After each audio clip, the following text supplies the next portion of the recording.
Hello everyone, welcome to double academy. बघा, नाशिक महानगरपालिका, नवी मुंबई महानगरपालिका यामध्ये ज्या ANM JNMच्या वॅकन्सी आलेल्या आहेत त्या रिगार्डिंग जे काही टेक्निकल सब्जेक्ट्स आहेत त्याबद्दल डिटेल इन्फॉर्मेशन तुम्हाला माहितीच असेल. तर त्यामधला सायकोलॉजी हा इम्पॉर्टंट टॉपिक आहे आणि यामध्ये तुम्हाला कोणते कोणते टॉपिक्स आहेत जे डिटेल स्टडी करायचे आहेत ते आपण या व्हिडिओमध्ये पाहणार आहोत. ते पाहण्याआधी बघा, अकॅडमीमध्ये ANM आणि JNM याच्यासाठी बॅचेस सुरू झालेले आहेत आणि बॅचमध्ये ऑनलाईन बॅच आणि ऑनलाईन मेंटॉरशिप बॅच अशा 2 बॅचेस अवेलेबल आहेत. सो ऑनलाईन बॅचमध्ये जे तुमचे प्रिव्हियस इयर क्वेश्चन पेपर आहेत याचं डिटेल सोल्युशन तुम्हाला प्रोव्हाइड केलं जाणार आहे. तसेच तुमचा जो सिलेबस आहे तो कम्प्लीट कव्हर केला जाणार आहे आणि ई बुक टेस्ट सिरीज आणि नोट्स या तुम्हाला फ्री ऑफ कॉस्ट प्रोव्हाइड केल्या जाणार आहेत जर तुम्ही बॅच परचेस केली तर.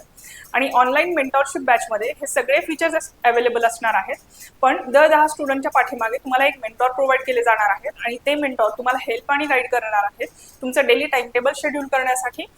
तसेच तुमचे जे वीक सब्जेक्ट आहेत ते इम्प्रूव्ह करण्यासाठी देखील तुम्हाला हेल्प करणार आहे.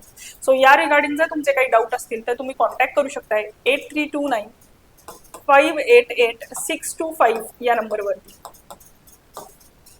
आणि बघा, अकॅडमीमध्ये जे पण नवी मुंबई महानगरपालिकेमध्ये डिफरंट पोस्ट आलेले आहेत किंवा डिफरंट वॅकन्सी आहेत, जसे की ANM JNM असेल, औषध निर्माण अधिकारी असेल, पशुधन पर्यवेक्षक असेल, तर या सगळ्यांसाठी अकॅडमीमध्ये बॅच सुरू झालेली आहे. आणि बघा, फार्मसी ऑफिसर्स म्हणजे फार्मासिस्ट यासाठी देखील बॅच सुरू झालेली आहे आणि बॅचचे फीचर्स सेम असणार आहेत. जे पण तुमचे प्रिव्हियस इयर क्वेश्चन पेपर आहेत त्याचं डिटेल अनालिसिस तुम्हाला प्रोव्हाइड केलं जाणार आहे. तसेच तुमचा जो सिलेबस आहे तो कम्प्लीट कव्हर केला जाणार आहे आणि ई बुक टेस्ट सिरीज आणि नोट्स या तुम्हाला फ्री ऑफ कॉस्ट प्रोव्हाइड केल्या जाणार आहेत जर तुम्ही बॅच परचेस केली तर. सो तुमचे जर काही डाऊट असतील किंवा तुम्हाला जर बॅच जॉईन करायची असेल तर तुम्ही कॉन्टॅक्ट करू शकताय 8329588625 या नंबरवर. सो बघा, तुम्हाला माहितीच असणार आहे ANM JNM मध्ये 2 सेक्शन असतात, टेक्निकल आणि non technical section. So technical सेक्शनमध्ये जे तुमचे नर्सिंगशी रिलेटेड 16 सब्जेक्ट आहेत ते त्याच्यामध्ये असणार आहेत, इन्व्हॉल्व असणार आहेत आणि त्याच्यावरती जे काही आहेत 60 क्वेश्चन्स तुम्हाला विचारले जातात 120 मार्क्ससाठी. आणि बाकी जे नॉन टेक्निकल सब्जेक्ट आहेत त्याच्यावरती 40 क्वेश्चन्स विचारले जात आहेत आणि ते असणार आहेत 80 मार्क्ससाठी. सो हे जे 60 क्वेश्चन्स जे असणार आहेत तुमचे टेक्निकल, ते डिफरंट 16 सब्जेक्ट्स जे आहेत त्याच्यावरती विचारले जात आहेत. तुमचे नर्सिंग रिलेटेड सब्जेक्ट असणार आहेत हे टेक्निकल आणि त्याच्यामध्येच इम्पॉर्टंट सब्जेक्ट आहे सायकोलॉजी नावाचा. सो सायकोलॉजीमध्ये कोणते कोणते टॉपिक्स आहेत जे तुम्हाला स्टडी करायचे आहेत ते बघा. त्यामध्ये फर्स्ट जो टॉपिक असणार आहे इंट्रोडक्शन टू सायकोलॉजी असा टॉपिक असणार आहे. आणि बघा, या सायकोलॉजीवरती 3 ते 4 क्वेश्चन जे आहेत तुमचे डिझाईन होणार आहेत, त्याच्यामुळे हा सब्जेक्ट जो आहे इम्पॉर्टंट आहे आणि तितकेसे पॉईंट नाही आहेत, म्हणजे छोटा सब्जेक्ट आहे त्याच्यामुळे तुमचा इझिली कव्हर होणार आहे. त्यामुळे बघा कोणते कोणते टॉपिक आहेत जे तुम्हाला स्टडी करायचे आहेत. तर पहिला टॉपिक आहे इंट्रोडक्शन टू सायकोलॉजी. सो एखादा कोणताही सब्जेक्ट तुम्हाला स्टडी करताना त्याचं इंट्रोडक्शन तुम्हाला माहीत असणं गरजेचं आहे.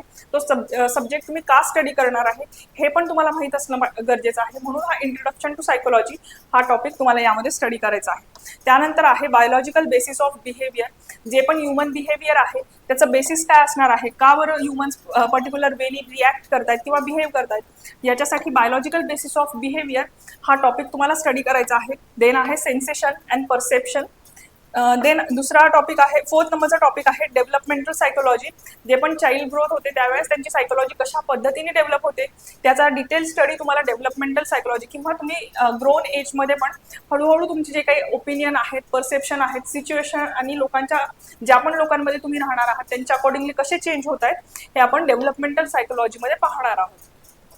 त्यानंतर जो 5th टॉपिक आहे तो कोणता असणार आहे तर तो आहे लर्निंग अँड मेमरी. सो हा टॉपिक पण तुम्हाला स्टडी करावा लागणार आहे. देन आहे मोटिवेशन अँड इमोशन्स आणि देन आहे पर्सनॅलिटी आणि 8th नंबरचा टॉपिक आहे सोशल सायकोलॉजी. सो सोशल तुमचं बिहेवियर जे काही डिटरमाइन होत आहे ते या सोशल सायकोलॉजीचा पार्ट असणार आहे. सो हे असे 8 जे टॉपिक आहेत ते तुम्हाला सायकोलॉजी नावाच्या सब्जेक्टमध्ये डिटेल स्टडी करायचे असणार आहे. ठीक आहे. सो बघा, आता आपण पाहिलं की जो तुमचा टेक्निकल सब्जेक्ट आहे सायकोलॉजी त्यामध्ये कोणते कोणते टॉपिक्स आहेत ते इन्व्हॉल्व आहेत आणि कोणते टॉपिक तुम्हाला स्टडी करायचे आहे. सो नेक्स्ट जो व्हिडिओ आहे त्याच्यामध्ये आपण तुमचे जे काही अदर टेक्निकल सब्जेक्ट्स आहेत त्यामध्ये पण कोणते टॉपिक तुम्हाला डिटेल स्टडी करावे लागणार आहेत हे पाहणार आहोत. सो बघा, अकॅडमीमध्ये ANM JNM साठी बॅच सुरू झालेली आहे आणि बॅचचे फीचर्स सेम असणार आहेत. जी पण बॅच तुम्ही परचेस करणार आहात त्याच्या अकॉर्डिंगली तुम्हाला ई बुक टेस्ट सिरीज आणि नोट्स या प्रोव्हाइड केल्या जाणार आहेत. आणि बघा, नवी मुंबई महानगरपालिका यामध्ये ज्या वॅकन्सीज आलेल्या आहेत त्यामध्ये आहे JNM, ANM, पशुधन पर्यवेक्षक, औषध निर्माण अधिकारी, आहार तंत्रज्ञ. यापैकी सगळ्यासाठी बॅचेस अकॅडमीमध्ये सुरू झालेले आहेत आणि बॅचचे फीचर सेम असणार आहेत. जे तुमचे प्रिव्हियस इयर क्वेश्चन्स आहेत त्याचे डिटेल अनालिसिस तुम्हाला प्रोव्हाइड केलं जाणार आहे. तसेच तुमचा जो सिलेबस आहे तो कम्प्लीट कव्हर केला जाणार आहे आणि ई बुक, टेस्ट सिरीज आणि नोट्स तुमच्या बॅचच्या अकॉर्डिंगली तुम्हाला प्रोव्हाइड केले जाणार आहे. सो या रिगार्डिंग जर तुमचे काही डाऊट असतील तर तुम्ही कॉन्टॅक्ट करू शकताय 8329 588 625 या नंबरवर. सो जर तुम्ही आतापर्यंत नवी मुंबई महानगरपालिकेसाठी फॉर्म फिलअप केले नसतील तर लवकरात लवकर फॉर्म फिलअप करून घ्या. तुमची जी फॉर्म फिलिंगची डेट आहे ती 11 मे ही असणार आहे. सो 28 मार्चपासून तुमचे फॉर्म फिलिंग सुरू झालेले आहे आणि 11 मे पर्यंत तुम्ही फॉर्म फिलअप करू शकता. सो लवकरात लवकर फॉर्म फिलअप करून घ्या आणि जर तुम्ही प्रिपरेशन करत असाल तर तुम्ही बॅच पण जॉईन करू शकता. थँक्यू.